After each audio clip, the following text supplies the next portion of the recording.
اوپر جا کر وہ توحید ہوگی ہمیشہ. کوئی مشرکانہ نظام ایسا نہیں ہے جو ٹاپ پر جا کر توحید نہ بن جائے. دیکھیے ہندو دیویاں دیوتا بے شمار، لیکن مہادیو وہ بھی کیا دو ہیں؟ مہادیو وہ تو ایک ہے. انگریزی میں گاڈز گاڈیسز، لیکن وہ چھوٹے جی سے لکھے جائیں گے. چھوٹے جی سے لکھے جانے والے gods and goddesses. Roman mythology ہو، گریک مائتھولوجی ہو، ان دیویوں دیوتاؤں کے نام ہی آپ نہیں یاد کر سکتے، لیکن گاڈ بڑے جی سے وہ ایک ہے کہ نہیں؟ ٹاپ پر جو ہے وہ ایک ہے. اس کو وہ بھی مانتے ہیں کہ اومنی پوٹنٹ، اومنیشنٹ، اومنی پریزنٹ، علی کل شیء قدیر، بکل شیء علیم، ہر جگہ موجود. وہ تو ایک ہی ہے، وہ تو کیپٹل جی سے لکھا جائے گا. باقی اس کے نیچے فوج ہے دیویوں کی، دیوتاؤں کی، خداؤں کی اور خدانیوں کی، وہ گاڈز اینڈ گاڈیسز ہیں. عرب میں کیا تھا؟ میں نے پہلے آپ کو وہ دو مثالیں دے دی ہیں، تیسری اور ایران کی لے لیجئے. خیر کا خدا اور شر کا خدا اور، ایک یزدا ایک اہرمن. ٹھیک، سنویت ہو گئی نا، دو خداؤں کو مانا، لیکن وہی ہے جو خدائے گاں، خداؤں کا خدا، اس کو ایک ہی مانتے ہیں. یہی معاملہ عرب میں تھا. اللہ وہ ایک ہی تھا ان کے ہاں. قرآن میں آتا ہے ان سے پوچھئے وَلَئِن سَأَلْتَهُم مَّنْ خَلَقَ السَّمَاوَاتِ وَالْأَرْضَ لَيَقُولُنَّ اللَّهُ. جب ان سے کہا جاتا ہے کہ کس نے پیدا کیا آسمان اور زمین کو، یہ فوراً کہیں گے اللہ. فَأَنَّىٰ يُؤْفَكُونَ. تو یہ ماننے کے بعد کدھر جا رہے ہیں؟ وہ کیا کہتے تھے کہ وہ بڑا اللہ تو ایک ہی ہے، لیکن چھوٹے آلہہ ہے. آلہہ اور اللہ میں وہی فرق ہے جو کیپٹل جی کا گاڈ اور چھوٹے جی سے گاڈ اینڈ گاڈیسز. وہی فرق ہے کہ جو مہادیو اور دیویوں اور دیوتاؤں میں ہے، وہی وہاں تھا. اللہ وہ ایک اور سپریم، سب سے بالا تر، اس سے اوپر کوئی نہیں، تخلیق میں اس کا کوئی ساجی نہیں.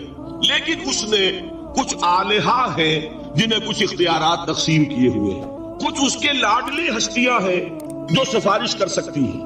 بس یہ شرک تھا مشرکین مکہ کا. آپ سمجھ رہے ہیں؟ اس کا جائزہ لیں گے تو آپ کو، اور جو آج شرک کی اقسام میں بیان کروں گا اس کو ہاتھ میں لیں گے تو کسی موحد کا تلاش کرنا مشکل ہو جائے گا. ڈھونڈ اب ان کو چراغ رخ زیبا لے کر.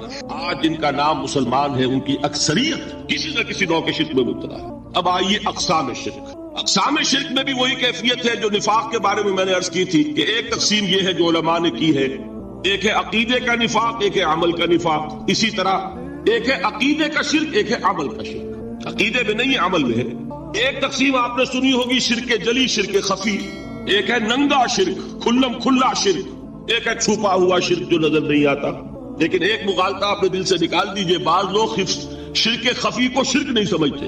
یہ بہت بڑی غلطی ہے. اگر وہ شرک نہ ہوتا تو حضور اسے شرک نہ کہتے. کوئی اور لفظ، عربی زبان کا دامن جو ہے محدود نہیں ہے، پھر اس کے لیے کوئی اور لفظ اختیار فرمایا جاتا ہے. وہ شرک، لیکن ایک شرک ہے جلی جو نمایاں ہے، نظر آ رہا. ایک ہے شرک خفی جو نظر نہیں آ رہا. اور وہ کتنا خفی ہو سکتا ہے اس کی ایک مثال دی حضور نے.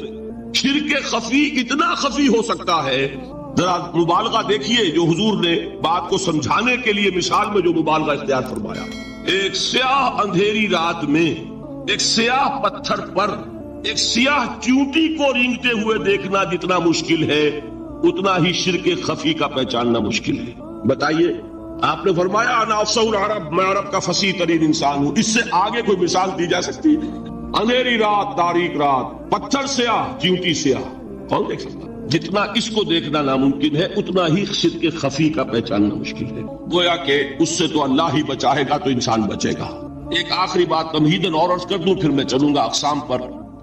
میری جو باتیں آپ کے سامنے آئی اس سے ایک منطقی نتیجہ نکلتا ہے.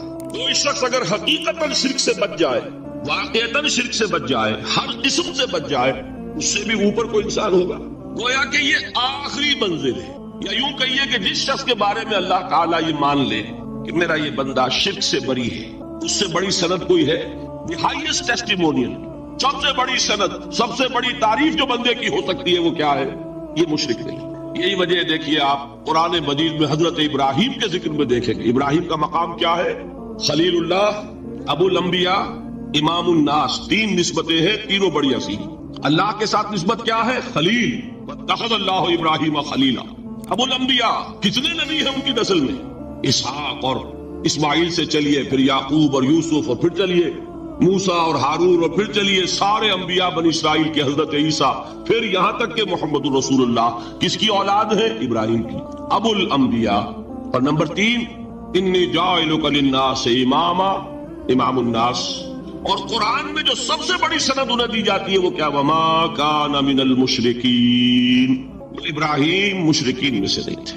معلوم ہوا کہ یہ سب سے بڑی سند ہے، سب سے بڑا سرٹیفکیٹ ہے، سب سے بڑا ٹیسٹیمونیل ہے جو اللہ کی طرف سے کسی کو مل جائے. میں جو اقسام شرک بیان کرنا چاہتا ہوں تو میری تقسیم ذرا مختلف ہے. اب وہ ذرا اپنے ذہن میں وہ نقشہ بنا لیجئے، آپ بنایا کرتے ہیں ایک، اس کو پھر 3 میں تقسیم کیجئے. شرک کی 3 بڑی بڑی قسمیں ہیں. شرک فی الذات نمبر 1، شرک فی الصفات نمبر 2، شرک فی الحقوق نمبر 3. اور یہ میں عرض کر دوں آپ سے پہلے ہی، یہ مضمون بہت طویل ہے. میں آج صرف یہ کروں گا کہ خاکہ مکمل کر دوں. اب اس خاکے میں رنگ بھرنا، وہ تو ایک موضوع پر شرک فی الذات پر پوری تقریر ہونی چاہیے، شرک فی صفات پر ہونی چاہیے. 1 گھنٹے کے میرے 6 کیسٹ ہیں اللہ کے فضل و کرم سے، جو کئی سال سے وہ پھیل رہے ہیں. 6 گھنٹے میں میں نے ان چیزوں کو بیان کیا، وہ موجود ہوں گے. لیکن آج وہ خاکہ ذہن میں بنا لیجیے اور کچھ آپ کو الجبرے کے فارمولے ہاتھ میں آ جائے تاکہ خود آپ میں صلاحیت پیدا ہو جائے پرکھنے کی کہ اس فارمولے کو اپلائی کر کے دیکھ لیں یہ شرک ہے یا نہیں. یہ 2 کام تو میں انشاءاللہ آج کر دوں گا، آپ مطمئن رہیں. باقی یہ کہ تفصیل تو ہر سلسلے میں تفصیل پھر بہت ہوگی. وہ شوق ہو تو وہ کیسے آپ سنیے. تو 3 تقسیمیں ہو گئی. شرک فی الذات، اللہ کی ذات میں کسی کو شریک کر دینا، یہ سب سے زیادہ نمایاں، سب سے زیادہ جلی، سب سے زیادہ عریاں اور اللہ تعالیٰ کو سب سے زیادہ مبغوض اور ناپسند شرک. شرک فی الصفات نمبر 2، یہ ایک علمی مسئلہ ہے جس میں آدمی ٹھوکر کھا جاتا ہے اگر محتاط نہ ہو. بڑے سے بڑے آدمی کو ٹھوکر لگ جائے گی. اس کا میں فارمولہ صرف آپ کو دوں گا، وہ ذہن میں رکھ لیجئے، پھر جہاں چاہیں اپلائی کیجئے، انشاءاللہ تعالیٰ آپ کو ٹھوکر نہیں لگے گی. شرک فی الحقوق، اسی کا دوسرا نام شرک فی العبادت ہے. اللہ کا حق کیا ہے بندے پر؟ بندہ اللہ کی عبادت کرے. لیکن اس کو 5 اس کے مظہر ہے، وہ ان میں گن کر بتا دوں گا کہ یہ شرک فی العبادت. شرک فی العبادت کی اکثر شکلیں وہ ہیں کہ جو عملی شرک علماء جسے کہتے ہیں، اور اس کی شکلیں وہ ہو جائیں گی جن کو شرک خفی کہتے ہیں. تو سب سے جلی شرک فی الذات، سب سے خفی شرک فی الحقوق یا شرک فی العبادت. درمیان میں ایک علمی اعتبار سے مسئلہ ہے شرک فی صفات کا. اب آئیے سب سے پہلے شرک فی الذات. اس کی 2 قسمیں، اب اس کو تقسیم کیجئے 2 میں. ایک قسم جو زیادہ جلی ہے، زیادہ عریاں ہے، زیادہ ننگی ہے. یہ عجب ستم ظریفی ہے تاریخ کی کہ وہ ان قوموں میں پیدا ہوئی جو اپنا تعلق رسولوں سے جوڑتی ہیں. کیا کہ کسی کو خدا کا بیٹا بنا دینا، بیٹی بنا دینا. اب ظاہر بات ہے بیٹا بیٹی بنا دینا بالکل ہم پلہ کر دیا کہ نہیں؟ نو وہی ہو گئی کہ نہیں؟ دیکھیے غور کیجیے، گدھے کا بیٹا گدھا ہوگا، گھوڑے کا گھوڑا ہوگا، خدا کا خدا ہوگا. انسانوں میں آ جائیے، سید کا بیٹا سید ہوگا، مغل کا بیٹا مغل ہوگا. یہ بالکل ہم کفو بنا دینے والی بات، بالکل ہم پلہ، ہم جنس، ہم نوع.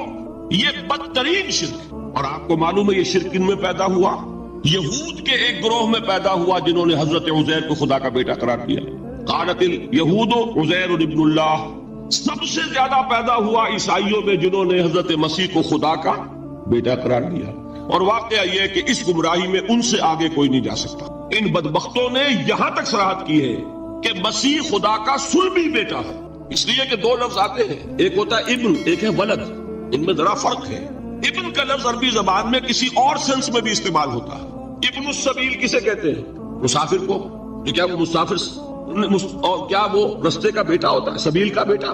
ابن الوقت کسے کہتے ہیں؟ اپارچونسٹ.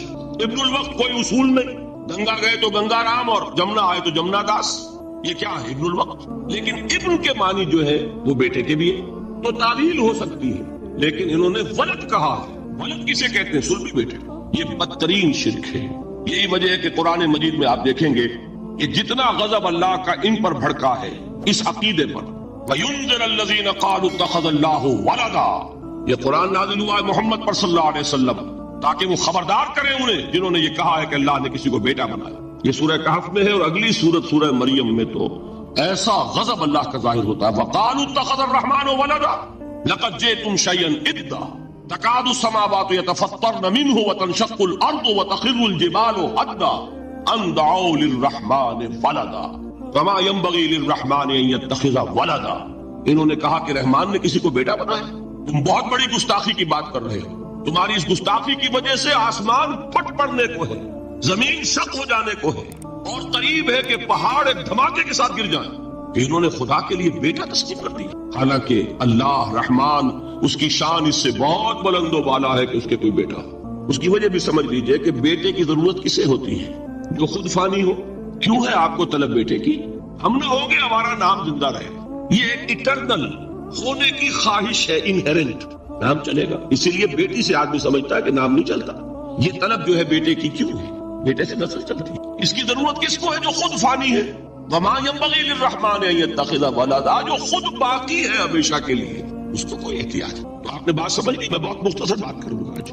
اسی طریقے سے حضرت ابراہیم کی نسل سے تھے جو مکے کے لوگ اور عرب کے لوگ، بنی اسماعیل،